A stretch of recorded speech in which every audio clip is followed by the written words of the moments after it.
प्रकाश संश्लेषी जीवाणुओं के बारे में कल हमने बताया था। ये दो प्रकार के होते हैं। तो इनमें नंबर 1 प्रकाश संश्लेषी अकार्बनिक पोषक जीवाणु। तो प्रकाश संश्लेषी अकार्बनिक पोषक जीवाणु कौन कौन से होते हैं? तो इन जीवाणुओं के लिए हाइड्रोजन दाता कार्बनिक पदार्थ होते हैं। ठीक है, इन जीवाणुओं के लिए हाइड्रोजन दाता कार्बनिक पदार्थ होते हैं और ये दो प्रकार के होते हैं, हरे गंधक जीवाणु और बैंगनी गंधक जीवाणु। तो हरे गंधक जीवाणुओं में क्या है, इनमें क्लोरोफिल वर्धक मिलता है। इस वर्धक की सहायता से कार्बन डाइऑक्साइड का ऑक्सीकरण H2S द्वारा होता है। ठीक है, तथा इस क्रिया में सल्फर प्राप्त होता है, जैसे क्लोरोनियम जीवाणु। तो 6CO2 + 12H2S और C6H12O6 और +6H2O +12A सल्फर 1। ठीक है, अगले जो जीवाणु है बैंगनी गंधक जीवाणु। तो बैंगनी गंधक जीवाणु में क्या है, इनमें बैक्टीरियो क्लोरोफिल वर्धक पाया जाता है। ये जीवाणु सल्फर यौगिकों से ऊर्जा प्राप्त कर भोजन निर्माण करते हैं, जैसे क्रोमेटियम जीवाणु। ठीक है ना, जैसे क्रोमेटियम जीवाणु। दूसरे प्रकार के हैं प्रकाश संश्लेषी कार्बनिक पोषक जीवाणु।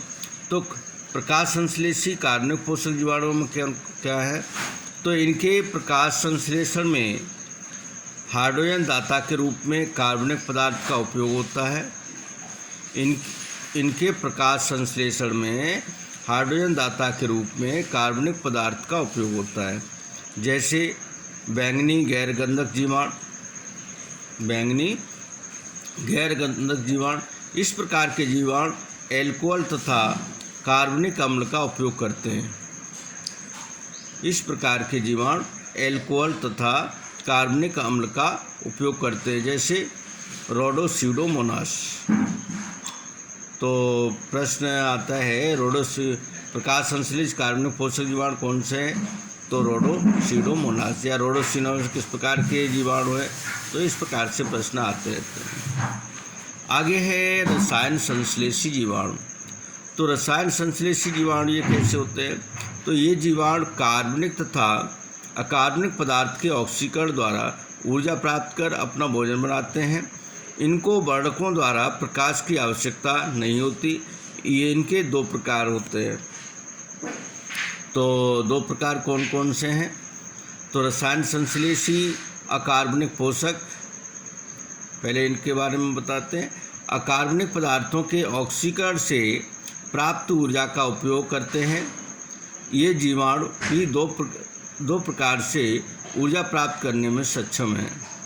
तो नाइट्रीफाइंग जीवाणु और नाइट्रोबैक्टर जीवाणु। तो इसमें नाइट्रीफाइंग जीवाणु क्या है? नाइट्रोसोमोनास जीवाणु अमोनिया का ऑक्सीकरण करके ऊर्जा प्राप्त करते हैं। तो ये नाइट्रीफाइंग जीवाणु कैसे क्या है? ये नाइट्रोमोनास जीवाणु और अमोनिया का ऑक्सीकरण करके ऊर्जा प्राप्त करते हैं।